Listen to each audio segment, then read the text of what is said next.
Hello everyone, আসসালামু আলাইকুম। জীবনে এনজয় কাকে বলে? হ্যাঁ, ওনাদের দেখেই শেখা উচিত। এনজয় করতে কোনো বয়স লাগে না। সে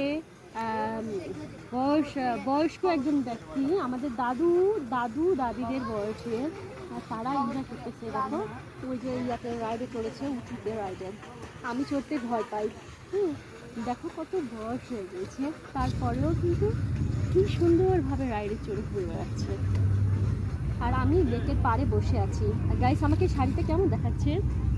এই শাড়িটা পরে আর আমাকে এই ড্রেস আপে কেমন লাগতেছে অবশ্যই আপনারা একটু কমেন্টে জানাবেন। আর চুড়িটাতে কেমন লাগতেছে অবশ্যই কমেন্টে জানাবেন।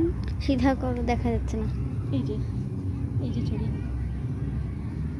চুড়িটা কেমন? চুড়ি কিন্তু আমার তৈরি করা। চুড়িটা আমি বলেই দিলাম সবাইকে উদ্দেশ্য করে বললাম, আপনাদের যদি কারো চুড়ি লাগে কাস্টমাইজ করে দেওয়া যাবে। অবশ্যই আপনারা কমেন্টে জানাবেন কেমন ধরনের চুড়ি চান, ছবি দেখাবেন, ঠিক সেই রকমভাবে তৈরি করে দিতে পারবো। এটা আমার হাতের তৈরি করা চুড়ি। কেমন লাগতেছে অবশ্যই জানাবেন।